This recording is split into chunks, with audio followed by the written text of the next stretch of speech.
저는 40대 여성으로 평범한 가정주부입니다. 슬하에는 아들 하나, 딸 하나를 두고 있고 아들은 중학교, 딸은 고등학교를 다니고 있어요. 사실 저희 시댁이 좀 재력이 남다른 편입니다. 무슨 시댁 자랑을 하고 싶어서 꺼낸 말은 아닙니다. 시어머니께서 젊은 시절부터 운영한 김치 가게가 점점 장사가 잘 되면서 사업으로 확장이 된 케이스입니다. 돈 걱정 없는 데다 저와 남편의 금슬도 각별한 편이고 아이들도 크게 속썩이는 일 없이 무탈하게 학교를 잘 다녀서 저희 친정엄마는 자주 그런 말씀을 하셨죠. 숙희 네가 시댁복은 아주 타고났다. 가진 거 많은 시댁이면 또 그만큼 유세를 부려서 시집살이를 시킨다는데 너희 시댁은 그런 것도 없잖니? 저희 시어머니가 뭘 과시하고 그런 걸 좋아하는 분이 아니시니까요. 그렇게 잘 나가는 사업가가 명품 하나 없이 그리 소탈하게 다니시는 거 보면 참 신기하더라. 원체 그런데 별 관심이 없으세요. 네가 쇼핑하거나 옷 사는 것도 싫어하셔? 그건 또 아니에요. 저랑 우리 혜경이 선물은 매일 백화점에서 사주시니까요. 여자들은 예쁜 거 입고 예쁜 거 하고 다녀야 한다면서. 그러면서 본인은 쇼핑을 잘 안 하시니? 아예 안 하시는 건 아닌데 뭐 한 가지를 사면 오래 쓰시는 편이죠. 보면 되려 명품이니 이런 건 네 시아버지가 좋아하시더구나. 맞아요. 아버님은 옷도 좋아하시고 신발이며 시계도 좋아하세요. 너의 시아버지 요즘도 그냥 집에서 쉬시니? 아무것도 안 하고? 요즘은 시어머니 하시는 김치공장 고문직함 맡으셔서 매일 출근하세요. 말하다 보니 정말 보기 좋은 사람은 네 시아버지구나. 학벌만 서울대 나왔다 뿐이지 평생 변변한 직장 하나 없이 집에서 룸펜으로 살아도 그리 대우를 받으며 사시는 거 보면. 시어머님이 그런 걸로 잔소리를 잘 안 하세요. 남편이 집구석에서 빈둥거리며 놀고 있는 것만큼 보기 싫고 여자들이 참기 힘든 일이 없는데 네 시어머니는 특이하시구나. 글쎄요. 뭐 하도 평생 사셔서 그러려니 하시는 것 같기도 하고요. 저희 시댁에서 경제력을 쥐고 있는 분은 시어머니십니다. 젊어서부터 생업 전선에 나가 돈을 버신 분은 시어머니시라고 하더라고요. 네 시아버지 처음 만나 결혼식 할 때만 해도 다들 나에게 시집 잘 간다고 부러운 소리들을 했단다. 아버님께서 젊어서 훤칠하고 미남이셨죠? 그래. 허우대 멀끔하니 잘생기고 그 당시만 해도 서울대 출신이다 하면 다들 우러러 보는 시대였으니까. 어머님, 요즘도 서울대 나왔다고 하면 어느 정도는 그런 게 있어요. 옛날엔 더 심했다 그 말이지. 서울대 나온 잘생긴 남자, 그것도 대기업 다니는 사람에게 겨우 여상 나온 내가 시집을 갔으니 질투들을 많이 했다. 아버님이 그렇게 좋으셨어요? 그때는 좋았지. 아는 내 친정오빠와 절친한 사이였는데 우리 집에 자주 놀러 오다가 나하고 눈이 맞았던 거고. 시할머니가 그렇게 결혼 반대를 하셨다면서요. 그랬었다. 며느리로 내가 성에 안 차셨던 게지. 당신 아들처럼 학벌이 좋길 한가, 그렇다고 친정이 부자길 한가, 이도 저도 아니고 볼 거 없는 여상 출신 며느리라고 아주 노발대발 하셨단다. 시할머니도 참 어머님 같은 여자가 세상에 어딨다고요. 그렇게나 서슬퍼런 시어머니셨는데 내가 시집와 3년 만에 바로 꼬리를 내리시더구나. 어떤 계기로요, 어머니? 대충 예상 가지 않니? 네 시아버지 나랑 결혼하자마자 다니던 회사에 용감하게 사표를 던지더구나. 그 서울대 졸업하고 바로 입사했다는 대기업 말이죠? 그래. 뭐 회사 생활 답답하고 말도 안 되는 일만 잔뜩 시키면서 멍청한 상사들 비위 맞추기 싫다고 말이다.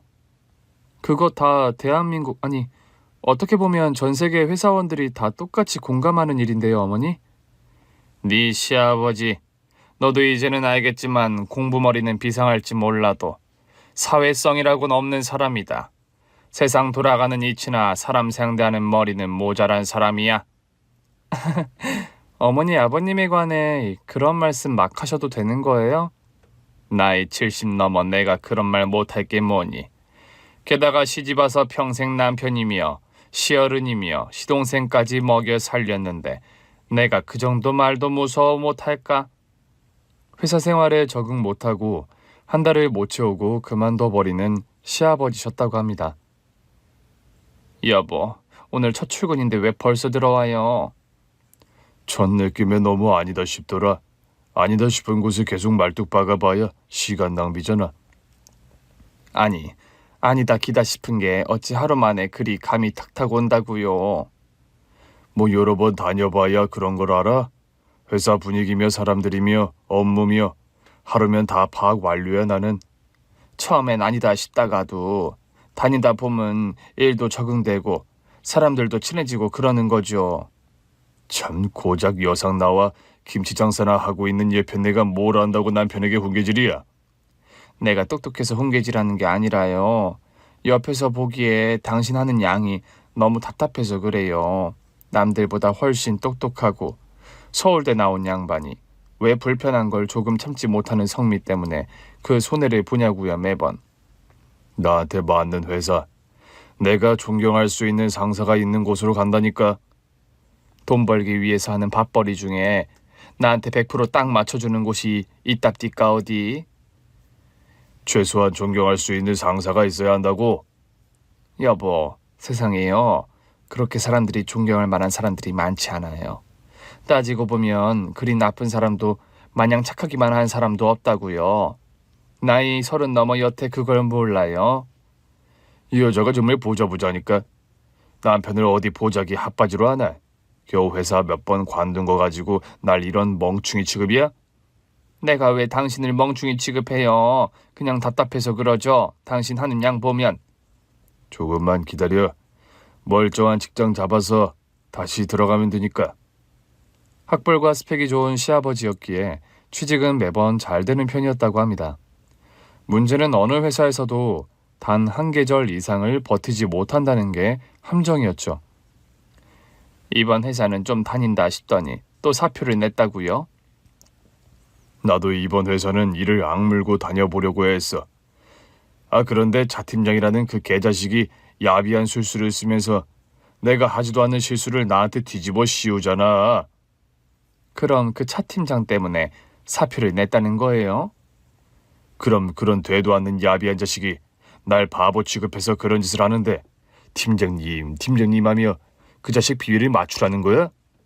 당장은 짜증나고 억울해도 그럼 그래야죠. 어째요? 당신은 내가 그리 벨도 없고 영혼도 없는 남자 같아. 대한민국 모든 남자들이요. 다 간이고 쓸개고 회사 갈 때는 빼놓고 간다는 말이 왜 나오겠어요?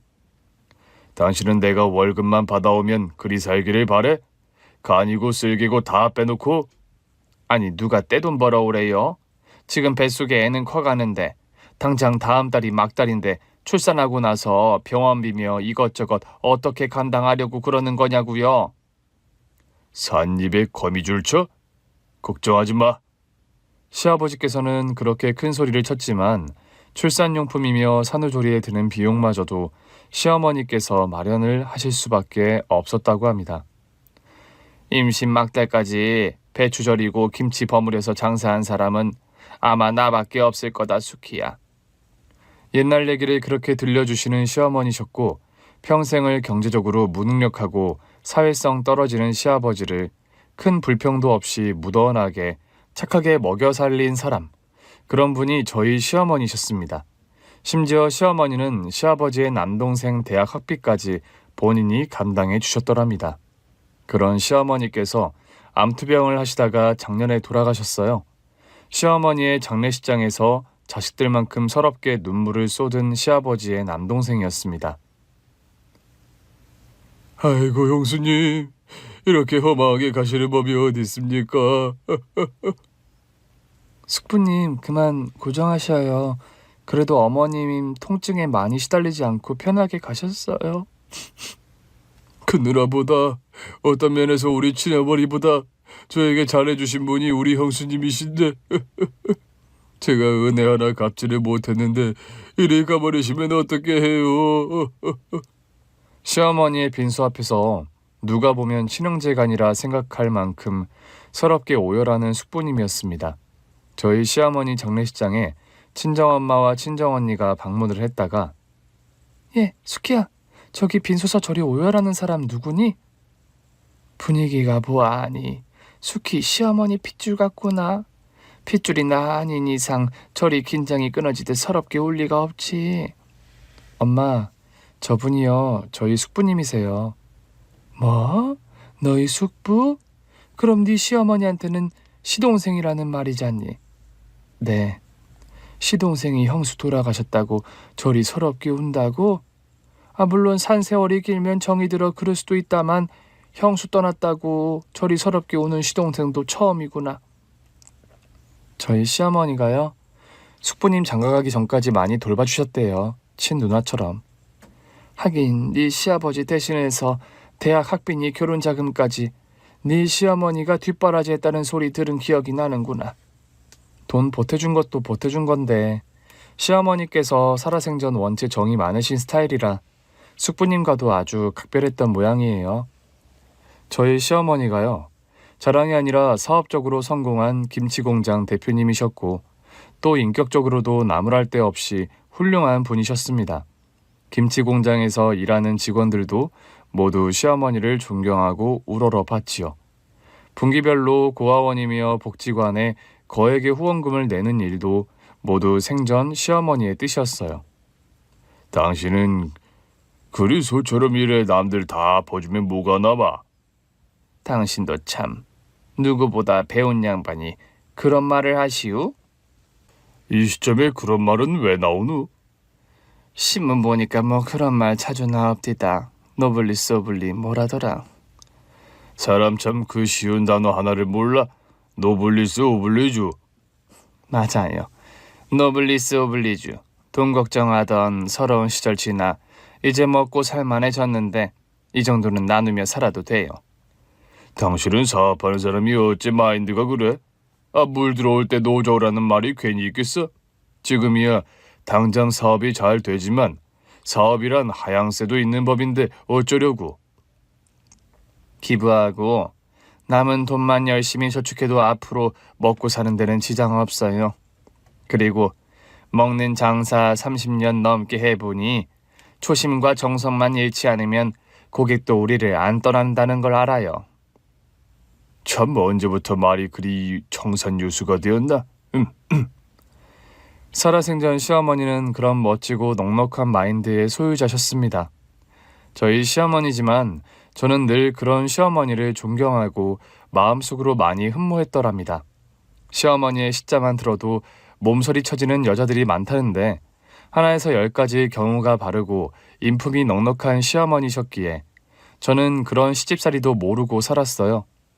집안의 대들보이자 여장부 같은 존재가 저희 시어머니셨습니다. 그런데요, 대들보가 무너지면 집이 무너진다 했던가요? 문제없고 평탄했던 저희 집에 불화와 싸움이 시작된 것은 시어머니의 사고제가 끝나고 얼마 지나지 않는 날이었습니다.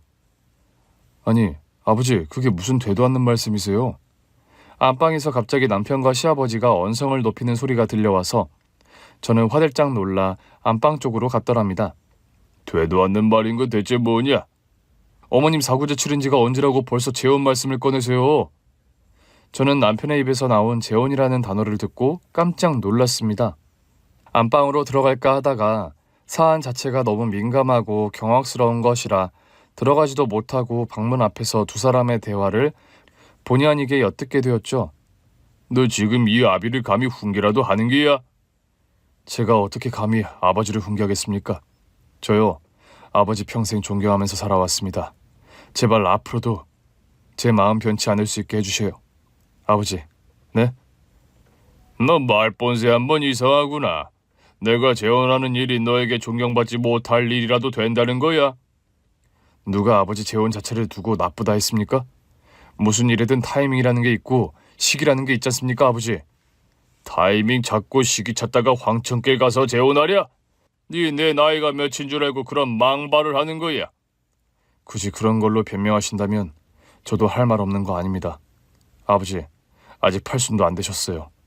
요즘 신문이다 방송이다 매일 100세 시대라고 떠들어대는데 무슨 살 날 얼마 안 남은 노인네처럼 그런 말씀하세요. 꼬연 녀석 같으니라고. 평생 지 어미 말만 잘 듣고 네 어미만 하늘 우러러 높게 쳐다본 네 녀석 심보를 내가 모를 줄 알아? 갑자기 그게 무슨 이상한 말씀이세요? 모른 척 시침이 뗄 생각 마라. 너 말은 안 했어도 경제적으로 무능하고 집구석에 틀어박혀 신문 보고 책이나 읽는 날 평생 한심하게 생각해 왔다는 게 내가 모를 줄 알아? 제가 지금 아버지 재혼 반대하는 마당에 왜 그런 얘기를 갑자기 꺼내세요? 지금 이 일과 아버지가 평생 직업 안 가지신 게 무슨 상관이라고요? 왜 상관이 없어? 너 막말로 우리 집안의 경제권이 나에게 쥐어져 있었다면 이런 상황에서도 네가 그리 시건방지게 나에게 훈수를 둘 수 있었을 성씨뿐이야? 아무리 아버지께서 경제권을 가지고 있다고 하셨더라도요. 네, 지금 시점에 재혼하신다는 건 자식된 도리로 쌍수 들고 반대했을 겁니다. 그런 말을 하더니 안방 문을 박차고 나와버리는 남편이었습니다. 안방문 앞에서 쪼그리고 앉아 도둑고양이처럼 몰래 대화를 듣던 저는 화들짝 놀라 일어섰고 말았죠. 씩씩대며 남편은 집 밖으로 나갔고 저는 걱정이 되어서 그런 남편을 헐레벌떡 따라 나갔더랍니다. 열쳐서 담배나 한 개비 피우려는데 왜 따라 나와? 여보, 아버님 재혼하신다는 말 정말이야? 들었으니 알 거 아니야. 정말 창피해서 살 수가 없다 살 수가 없어. 엄마 돌아가신 지 얼마나 됐다고 저러시는 건지. 재혼을 하신다는 것도 믿기지 않지만 대체 재혼 상대가 누군데 그래? 제 질문에 갑자기 무슨 말을 하려는 듯 입술을 달싹거렸다가 관두는 남편이었습니다. 무슨 말을 하려더니 왜 많은 거야? 누구야 대체? 그건 나도 아직 몰라. 그렇지만 남편의 표정과 눈빛은 분명 시아버지의 재혼 상대가 누구인지를 정확하게 알고 있는 표정과 눈빛이었죠. 귀신을 속여라. 내가 당신이랑 산 세월이 얼만데 지금 거짓말하는 거 모를 것 같니? 스키야, 정세 엄마, 우리 그 얘기는 좀 나중에 하기로 하자. 그런 말을 하더니 대뜸 잠바를 짚어 입고 밖으로 급하게 외출을 하는 남편이었어요. 중요한 말 하다 말고 어딜 가는 거야? 내가 아무래도 급하게 마무리할 일이 생각나서 그래. 미안하지만 다녀와서 얘기하자, 정세 엄마. 그건 그거고 대체 아버님 재혼 상대가 누구냔 말이야. 그거라도 좀 말을 해주고 가라고. 사람 답답해서 미치게 만들지 말고. 미안. 너무 급한 일이라서 그래. 내가 다녀와서 하나도 빠짐없이 다 당신에게 얘기해 줄게. 그 말을 남기고 뛰쳐나가듯 집을 나간 남편이었습니다. 그런데요, 밤새 안녕이라던가요. 뭔가 못다한 말이 있는 것처럼 제대로 설명도 안 하고 급하게 집을 뛰쳐나간 남편은 그 길로 집으로 돌아오지 못했습니다. 대체 무슨 일이 있었길래 그런 말을 하냐고요? 남편이 저에게 궁금함을 남겨두고 급하게 외출을 했던 터라 저는 그날 저녁을 준비하면서도 온통 신경이 다른 데 쏠려 있었죠. 김치찌개를 끓이면서 두부를 썰고 있는데 갑자기 모르는 번호로 전화가 걸려왔습니다. 여보세요? 저 전민철 씨 와이프 되십니까? 네, 제가 그 사람 아내인데 어디시죠? 전민철 씨가 지금 추락사고를 당해 중상을 입고 병원에 실려오셨습니다. 지금 당장 땡땡병원으로 와주시죠. 네? 저희 남편이요? 저는 소스라치게 놀라 겉옷도 제대로 챙겨 입지 못한 상태로 정신없이 병원으로 혼비백산 달려갔습니다. 저희 남편 지금 어딨나요? 지금 중환자실에서 수술 준비하고 계세요. 지금 상황이 너무 급하고 위중하니까 일단 이 수술 동의서에 사인부터 해주시고요. 저는 제정신이 아닌 상태로 정신없이 사인을 하고 남편을 보러 갔습니다. 얼굴이 거의 드러나지 않을 정도로 붕대로 칭칭 감겨있는 상태의 남편이었죠. 우리 남편, 왜 얼굴도 안 보일 정도로 저렇게 붕대를 감아놓은 거죠? 출혈이 너무 심해서 압박 지혈 중입니다. 일단 응급수술 들어가야 하니까 자세한 말씀은 수술 후에 드리도록 하죠. 긴 설명도 없이 부랴부랴 병원 침상에 누워져서 응급수술실로 들어간 남편이었습니다. 시아버지와 아이들이 차례로 병원으로 도착했어요. 이게 대체 무슨 사달이야? 아범이요. 추락사고를 당해서 지금 머리를 크게 다쳤어요. 엄마, 아빠 괜찮으신 거예요? 괜찮으실 거야. 아니, 괜찮으셔야지.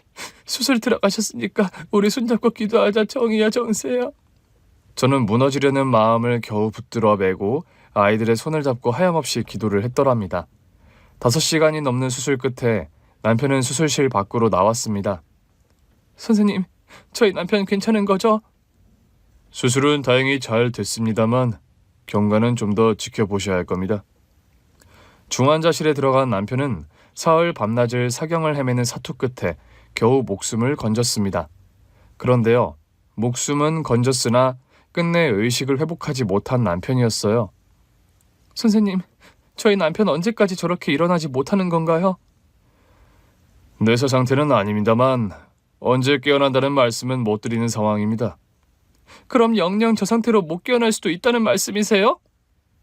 1%의 가능성이라도 그 가능성을 배제할 수는 없는 노릇이라 현재로선 뭐라 장담 못 드리겠네요. 자가 호흡이나 이런 건 괜찮은 편인데 신경 반응 속도나 이런 게 많이 느린 편이라 조금 더 지켜보고 추후 예우를 말씀드리도록 하겠습니다. 의사 선생님의 말을 듣는 순간 저는 그 자리에 다리가 꺾여 푹 쓰러지고 말았습니다. 남편은 육교 위에서 추락사고를 당했다고 하더군요. 마침 그 근처에 CCTV가 고장나는 바람에 사고 당시의 화면을 확보를 못해 사고 원인을 규명하는 데 애를 먹고 있습니다. 저희 남편이 육교 위에서 추락을 했다고요?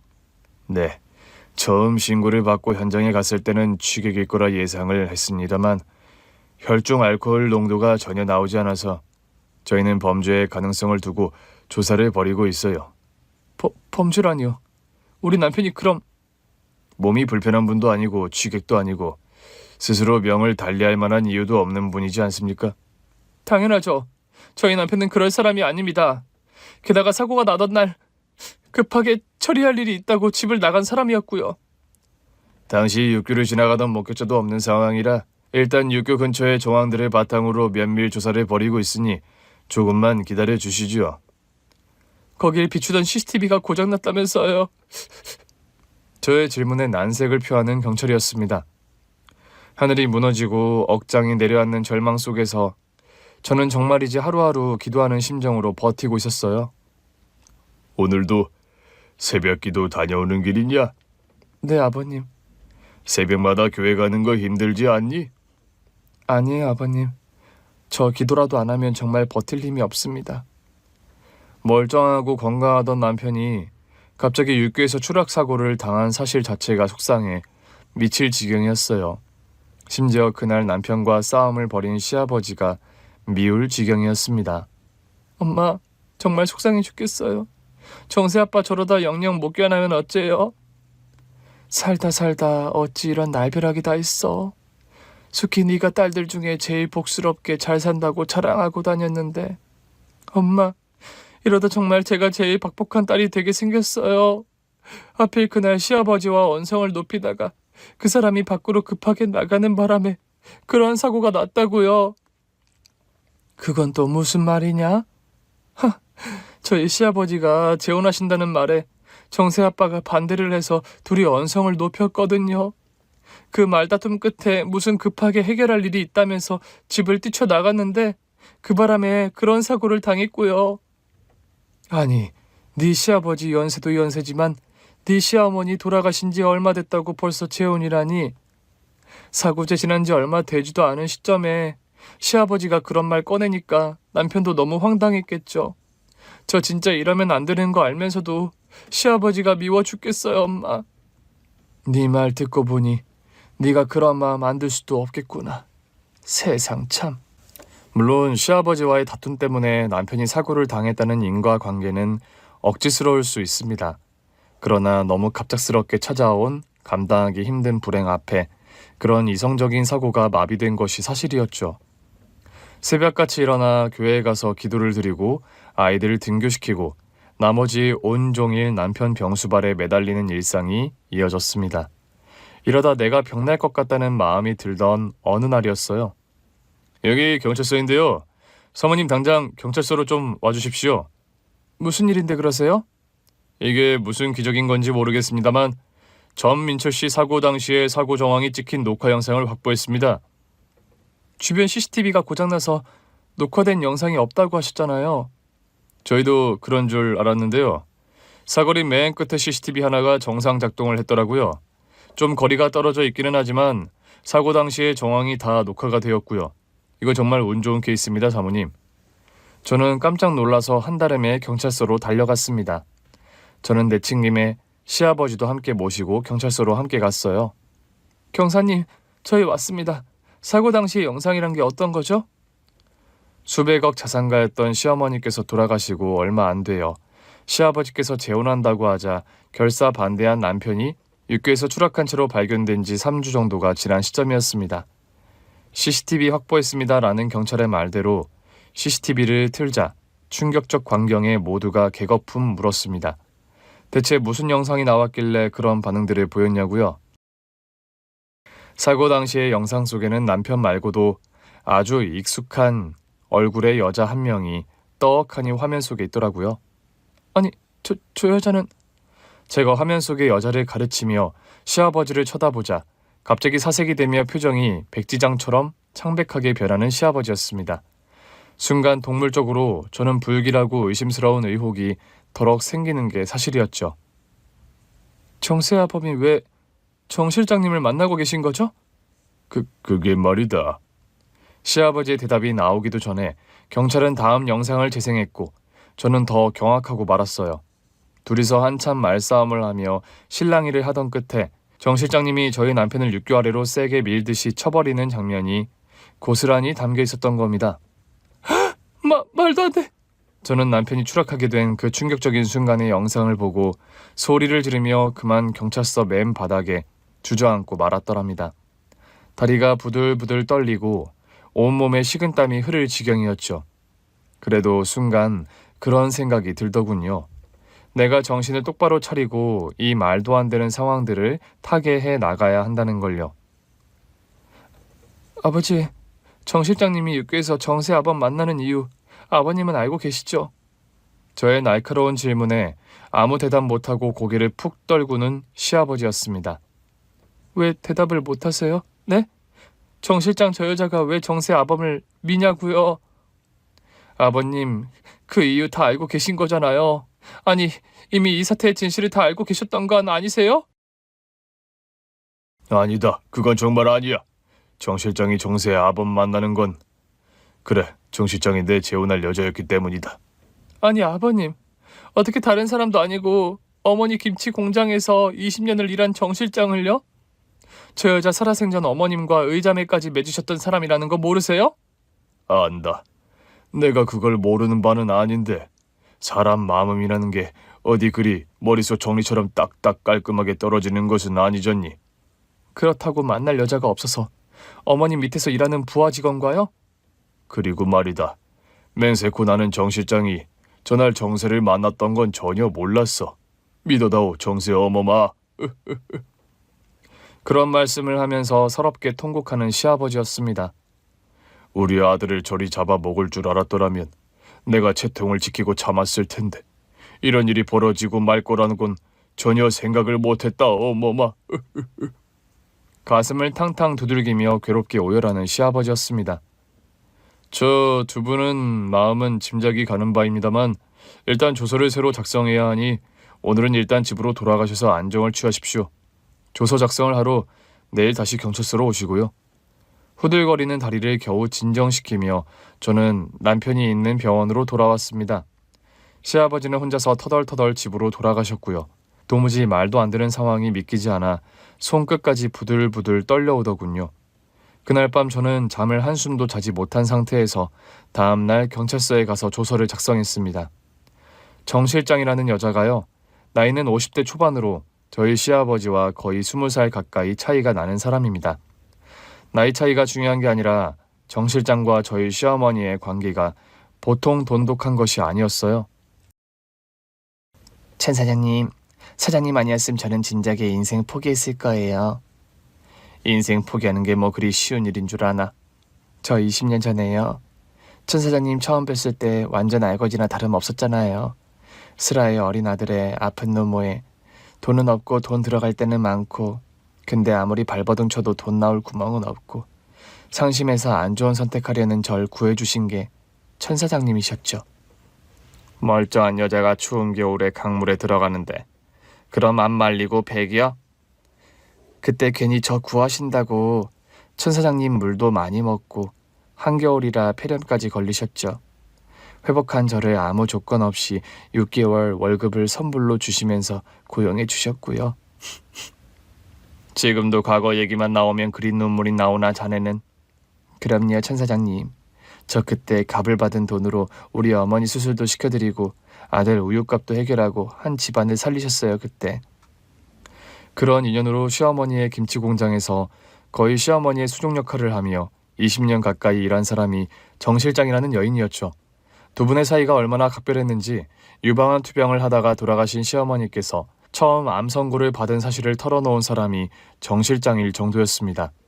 그런 인연의 정 실장이 시아버지의 재혼 상대였다는 것이 믿기지 않았고 정말 끓어오르는 배신감을 느끼게 하는 게 사실이었습니다. 여보, 좀 일어나 봐요. 그 엄청난 사실을 혼자서 알고 당신 어떻게 감당했던 거예요, 네? 저는 대답 없는 남편을 흔들어 깨우며 그런 말들을 쏟아냈더랍니다. 그런 사실을 알았으면 진작에 나에게 말을 했어야죠. 부부가 남도 아니고 일심동체라는데 어떻게 나에게 그런 사실을 속이냐고, 어? 저는 너무나 절절하고 답답한 마음에 의식 없이 누워있는 남편을 마구 흔들었답니다. 그때였어요. 어지러워 여보. 그만 흔들어. 저는 순간 제 귀를 의심했더랍니다. 너무 속이 상하고 힘든 나머지 처음에는 제가 헛소리를 들은 줄로만 알았어요.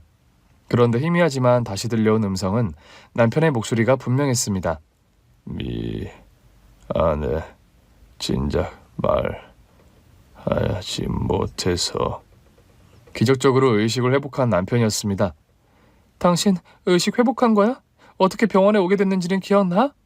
그럼 다 기억나지. 나 육교에서 떨어진 거잖아. 아니야? 그럼 왜 떨어졌는지도 기억나? 다 기억나. 남편은 의식을 찾은 후 다행히 아주 빠른 속도로 회복을 하게 되었습니다. 남편이 깨어나자 경찰에서는 피의자 조사와 피해자 조사를 다시 면밀하게 하더군요. 여보, 정 실장과 아버님 관계 당신은 언제부터 알았어? 실은 우리 엄마 장례식 날 알았어. 뭐라고? 어머님 장례식 날 그런 엄청난 사실을 알았던 거야?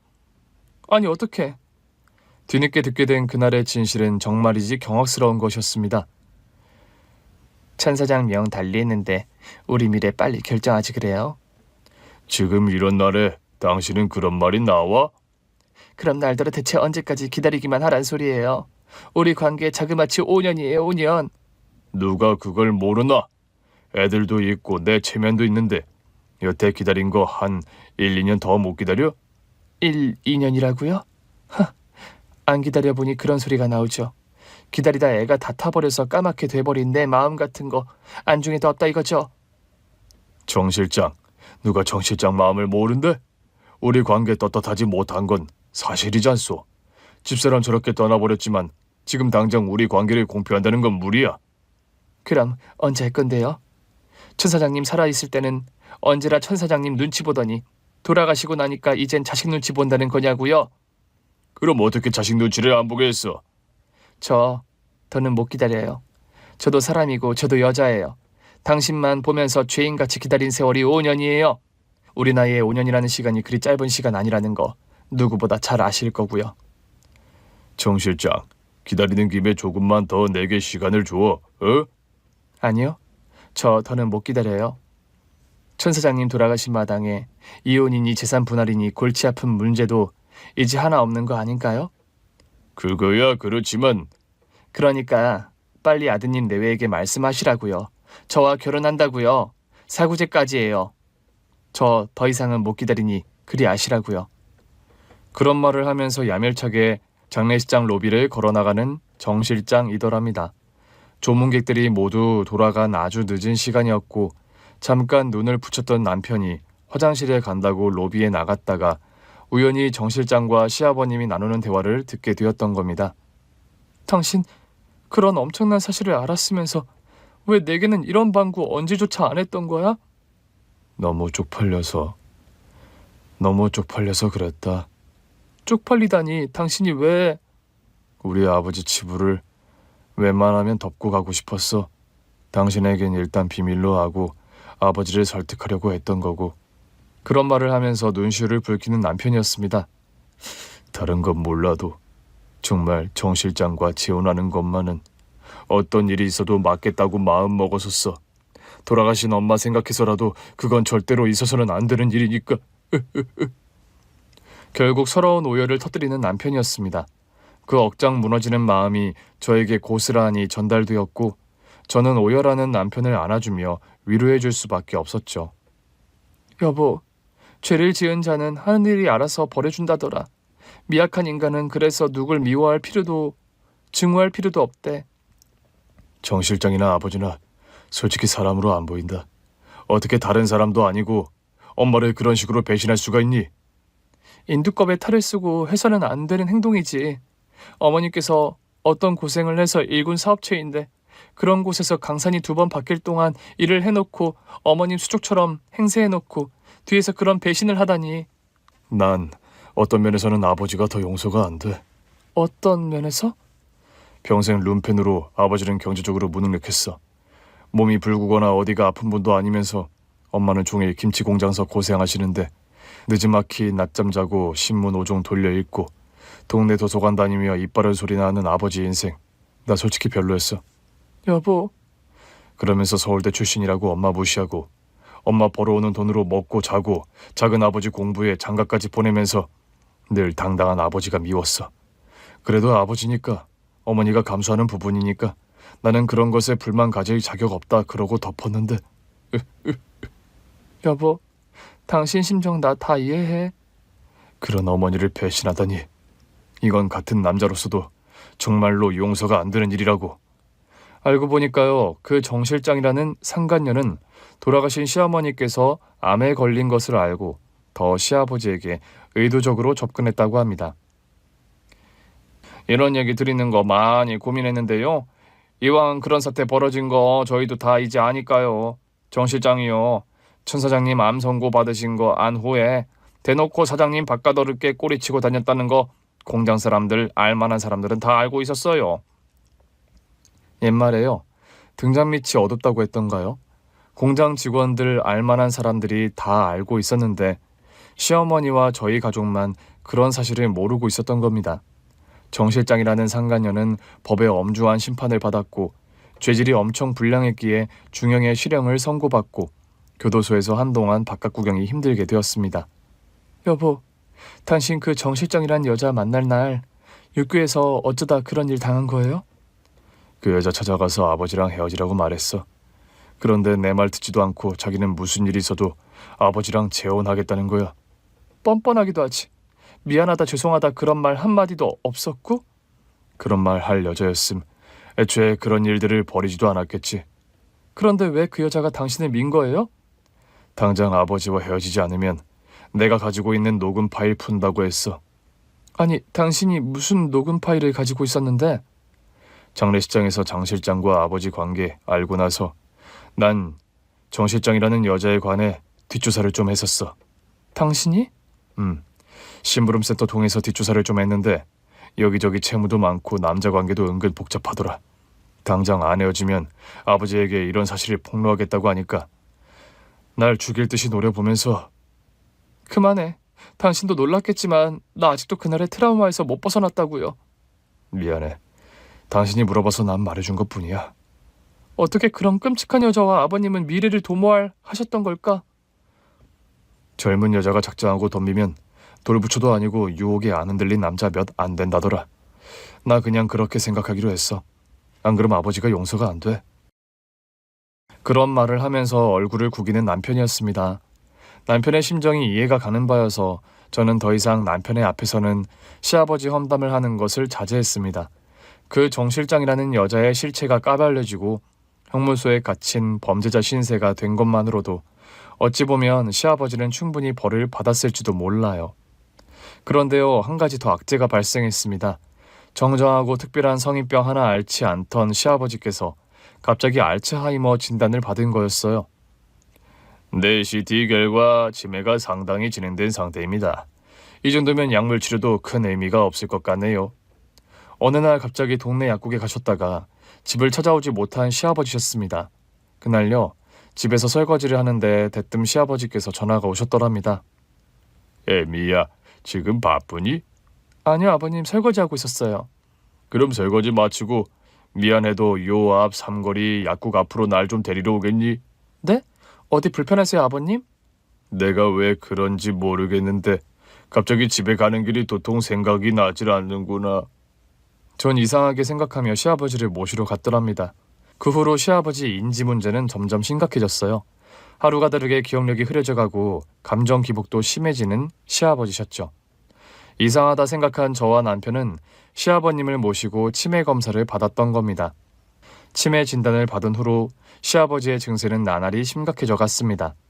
어느 날부터인가는 집에서 감당하기 힘들 정도로 증세가 심해졌어요.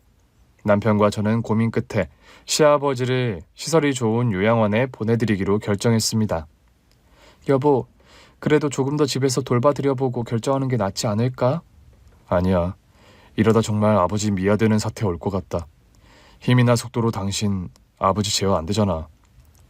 그렇긴 하지만 그렇다고 내가 회사 관두고 아버지 케어할 수는 없는 노릇이야. 당신도 김치 공장 일 시작해야 하고. 사실 시어머니께서 돌아가시기 전에요, 김치 공장 경영을 제가 이어서 해주셨으면 하는 바람을 비치셨습니다. 저 역시 그러겠다고 대답을 하고 약속했었는데 집안에 그간 시끄러운 변고가 발생하는 바람에 공장 일에 손을 아직 못 대고 있는 상황이었죠. 시아버지는 그렇게 치매 케어로 유명한 요양병원에 들어가게 되셨습니다. 그런데요, 치매 증상이 심해지면서 저도 못 알아보고 남편도 손주들 얼굴도 못 알아보시면서 유일하게 알아보는 사람이 누구였는지 아세요? 다름 아닌 돌아가신 시어머니셨답니다. 거실 가운데 걸린 가족 사진을 보면서 하루에도 몇 번씩 여보, 거기 어디야? 나 밥 좀 차려주지 그래. 그런 말을 하는 시아버지셨죠. 어떤 날은 기억이 흐릿하게라도 돌아오면 돌아가신 시어머니를 찾으며 서럽게 울곤 하는 시아버지셨습니다. 미안해 미처럼 엄마. 내가 복에 겨운 줄도 모르고 부끄러운 짓을 저질렀어. 그렇게 울다가 또다시 저도 남편도 못 알아보는 상태로 돌아가곤 하시는 시아버지셨죠. 시아버지를 요양원에 모시고 난 뒤 저는 김치공장 사업 일에 본격적으로 뛰어들었습니다.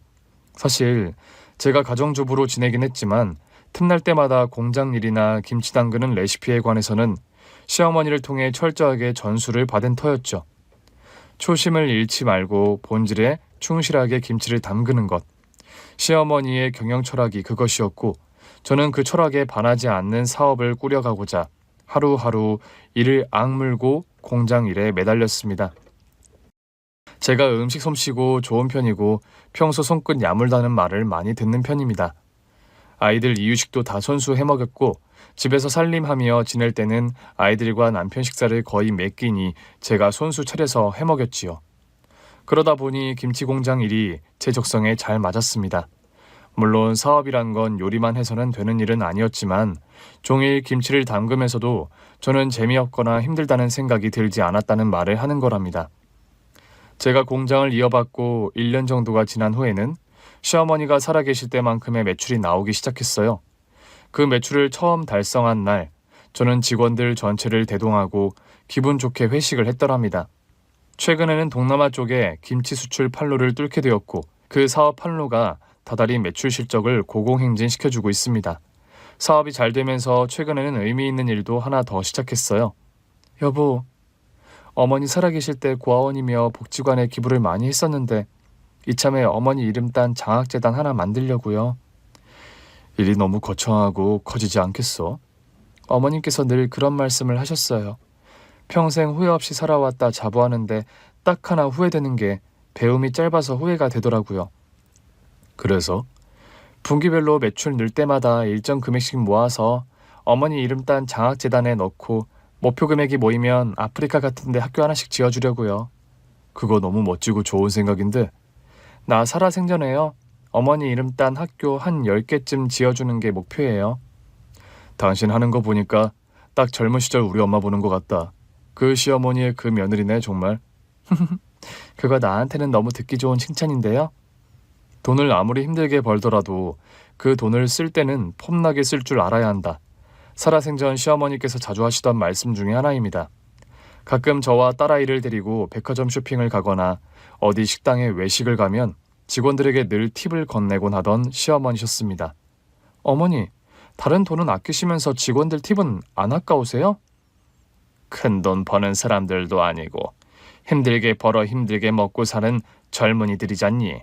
나 역시 힘들게 돈 벌어봐서 저 시기에 뼈아픔을 누구보다 잘 알고, 돈 버는 게 아무리 힘들어도 쓸 때는 이렇게 폼나게 쓸 줄도 알아야 해. 김치 공장 일이 솔직히 녹록하고 만만한 것이 아니랍니다. 김치 담그고 그런 일련의 과정들이 체력적으로도 힘들고 또 직원들을 진두지휘하고 통솔하는 일이 정신적으로 스트레스가 많은 일이죠.